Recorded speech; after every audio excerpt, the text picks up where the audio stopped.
ஆஃபீஸில் முன்னேற்றம். ஏன்னா கும்பராசிலாம் வேலை இருந்தாலே பெரிய விஷயன்ற மாதிரி நிலைமையில் இருக்காங்க. இப்போ பார்த்திங்கன்னா இப்போ தான் வேலையில் அவங்க ஒரு ஆள் இருக்காங்கன்னே ஒரு பார்க்க ஆரம்பிச்சிருப்பாங்க, ஏதாவது பண்ணலான்னு யோசிக்க ஆரம்பிச்சிருப்பாங்க. நிறைய பேருக்கு இப்போ தான் வேலை போயிட்டு இப்போ தான் வேலைன்னு நிறைய கிடைக்கிறதுக்கு அட்லீஸ்ட் ஃபோன் காலாவது வரும்.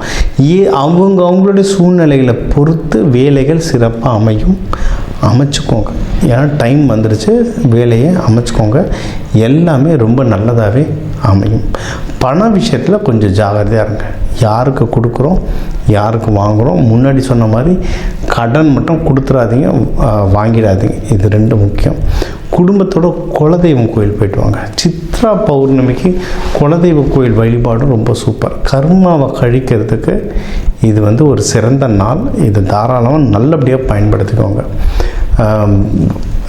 வேண்டுதல்கள் வழிபாடுகள் அப்படின்னு எடுத்திங்கன்னா, இப்போ சித்திரை நீங்கள் ரங்கநாதர் லக்ஷ்மி தாயார் வழிபாடு பண்ணலாம். மங்கள சனீஸ்வரர் அவர் குடும்பத்தோட ஜேஷ்டதேவி குளிகன் மாதிரி உங்கள் குடும்பத்தோடு இருக்கிறத வழிபடலாம். சிவபெருமான் அம்பாலோடு சேர்த்து முழு டெக்கரேஷனில் வழிபடுங்க. எள்ளு சாதம் அன்னதானமாக கொடுங்க. கோவிலில் தூபம் போடுறதுக்கு சாம்பிராணி வாங்கி கொடுங்க. அதுக்கு நீங்கள் பணங்கள்லாம் கொடுக்க இந்த சித்திரை மாதம் உங்களுக்கு ஒரு அற்புதமான மாதமாக அமையுங்க.